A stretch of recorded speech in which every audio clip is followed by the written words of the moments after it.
शिक्षक से भाव ना मिलने पे चिनजिंग बेचारा बहुत अपसेट था। उसे समझ में नहीं आ रहा था आखिर वो कैसे शिंगशिंग का दिल जीत पाएगा। वो मिंग से पूछता है कि लड़कियों को किस तरह के लड़के पसंद होते हैं। मिंग जितने भी क्वालिटीज बताती है उनमें से ज्यादातर चिनजिंग के पास नहीं थे।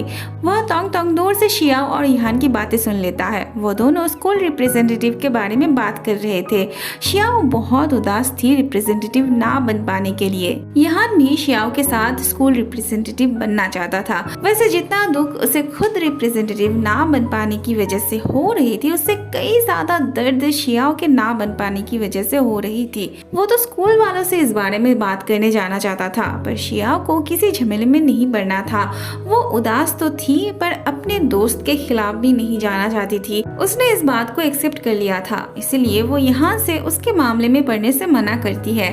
तोंग तोंग को बहुत बुरा लग रहा था ये सब सुन के।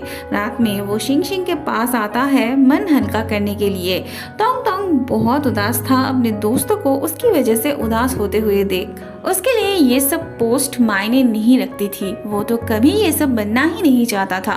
वो तो अपने आप को खुश नसीब समझता था इतने अच्छे दोस्त मिलने की वजह से। उसके लिए यही काफी थे। शिंगशिंग तब तोंग तोंग की वैल्यू समझाती है। उसे समझाती है कि वो भी किसी से कम नहीं है, बल्कि बाकियों से बहुत ज्यादा काबिल है। फिर तोंग तोंग का मूड भी ठीक हो जाता है। थोड़ी देर बाद मिंग और याजिंग मिलके चिनजिंग को सजा के ले आते हैं। उसका लुक और एटीट्यूड देख के शिंगशिंग को बहुत हंसी आने लगती है, उल्टी आने लगती है। चिनजिंग का लुक काफी इरिटेटिंग था। अब बेचारे ने तो उसी के लिए ये सब किया था। उसने मिंग से मदद मांगा था तो मिंग ने उसे ऐसे सजा के दिया था, पर शिंगशिंग के लिए पहले वाला चिनजिंग ही बेटर था। थोड़ी देर बाद बाकी दोस्त भी चले आते हैं शिंगशिंग को काम में हेल्प करने के लिए। तोंग तोंग सबसे एक बात कहना चाहता था। पहले तो वो सब दोस्तों को उसकी जिंदगी में उनकी क्या वैल्यू है वो बताता है, और फिर वो सबको स्कूल रिप्रेजेंटेटिव बनने के लिए कहता है। तोंग तोंग अपने दोस्तों के साथ मिलके काम करना चाहता था। फिर तो सब मिलके cheer करते हैं। अगले दिन बहुत मुश्किल से इन दोनों को अकेले में वक्त गुजारने का मौका मिला था। दोनों ही बहुत रोमांटिक होने लगे थे। शर्मा के बात करना, प्यारी प्यारी बात करना, ये सब चल रहा था। दोनों एक दूसरे का हाथ पकड़ना चाहते थे, पकड़ भी लेते, पर बीच में चिनजिंग टांग लड़ाने चला आता है और तोंग तोंग को प्रैक्टिस के लिए भी ले जाता है। बेचारे दो लवर्स। शियाओ जब हॉस्टल आती है तब याजिंग उससे पूछने लगती है कि बात कितनी दूर बढ़ी। शियाओ उदास होकर सारी बात बताती है। याजिंग कहती है वो बाद में अपने बेवकूफ भाई को देख लेगा और फिर से उन दोनों के लिए मौका क्रिएट करेगा। अगले दिन याजिंग तोंग तोंग से पूछने आती है कि वो कब शियाओ को कन्फेस करने वाला है, और वो भी सीरियस होके। तोंग तोंग कहता है ये सब बोलने में आसान है पर कर दिखाने में उतना ही मुश्किल। याजिंग उसे कन्फेस वाली वीडियो बना के शियाओ को दिखाने के लिए कहती है। एग्जाम आने वाली थी जिसके लिए सभी अपनी अपनी तरीके से तैयारी कर रहे थे। गोलू तो पास होने के लिए तंत्र मंत्र कर रहा था।